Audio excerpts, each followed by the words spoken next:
ते आता कल हाती आलेले आहेत किंवा ते दिसत आहेत. ही लढाई जी आहे ती लढाई जंगलराजाच्या विरोधात असणारी लढाई होती आणि देशाचे पंतप्रधान नरेंद्र मोदीजी यांच्या नेतृत्वामध्ये संपूर्ण देशभरामध्ये काम करणारे नाही, एक दिवस काम करणारे खूप फरक आहे. त्या ताकदीने सर्व समाजांना घेऊन पुढे जाताना दिसत आहे. त्यामुळे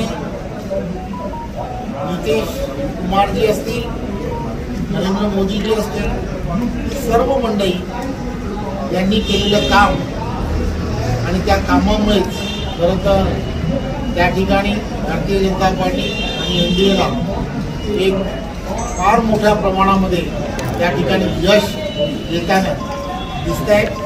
खरं तर त्या ठिकाणी बरेच मंडळींना सकाळपासून किंवा 2 दिवसापासून जी चर्चा होती की त्या ठिकाणी चुरस आहे, परंतु चुरस कोणामध्ये आहे तर अपक्ष आणि काँग्रेस यांच्यामध्ये चुरस आहे.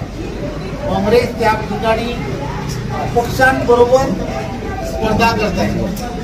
त्याचा अर्थ लक्षात घ्या की काँग्रेसला संपूर्ण देशभरामध्ये नाकारण्यात येत आहे आणि ही देशातील पंतप्रधान नरेंद्र मोदीजी यांची लोकप्रियता ही जगभरामध्ये आहे.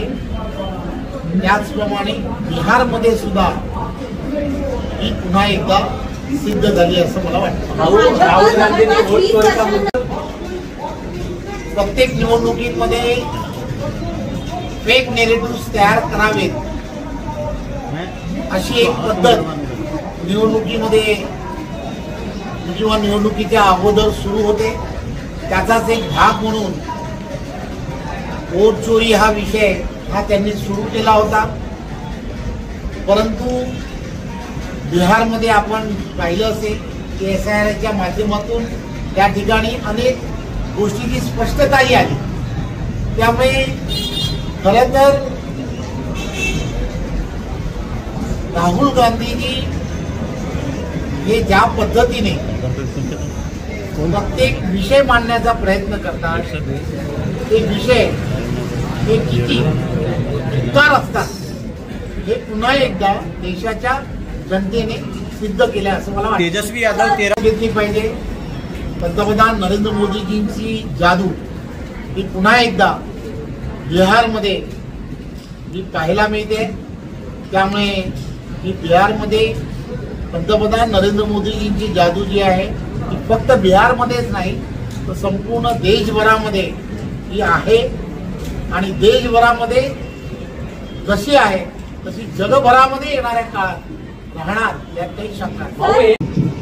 मुंबईमध्ये काय होणार आहे त्याचं चित्र हे पुन्हा एकदा स्पष्ट झालंय. देशाचे पंतप्रधान नरेंद्र मोदीजींनी मुंबईमध्ये इन्फ्रास्ट्रक्चरसाठी किती मोठ्या प्रमाणामध्ये केंद्रातला निधी दिला आहे हे आपण जाणता. कोस्टल असेल, मेट्रो असेल किंवा वेगवेगळे प्रकल्प की ज्या प्रकल्पाच्या माध्यमातून मुंबईचा चेहरा मोहरा बदलण्याचं काम महाराष्ट्राचे लोकप्रिय मुख्यमंत्री आदरणीय देवेंद्रजी करतायत. एक विजन ठेवून महाराष्ट्राला पुढे नेण्याचं काम करतायत. मुंबईलाही एक वेगळ्या पद्धतीने मुंबईतील असणाऱ्या इन्फ्रास्ट्रक्चरला आवश्यक असणाऱ्या सर्व नागरी सुविधा निर्माण करण्याचं काम देवेंद्रजी करतायत हे आपण सर्वजण पाहता. त्यामुळे मुंबई ही येणाऱ्या काळामध्ये 100% महायुतीची राहील यात काही शंका नाही. लक्षात घ्या देशाचे पंतप्रधान नरेंद्र मोदीजींनी या 11 वर्षामध्ये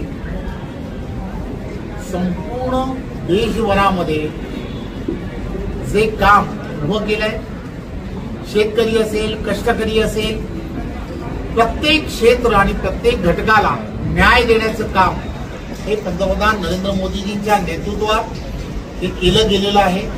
त्यामुळे प्रत्येक जण मग ती त्या ठिकाणची असणारी बहीण असेल, त्या ठिकाणचे असणारे कामगार वर्ग असतील, त्या सगळ्यांना एक आनंद देण्याचं काम हे देशाचे पंतप्रधान नरेंद्र मोदीजी करतायत. 25 कोटीपेक्षा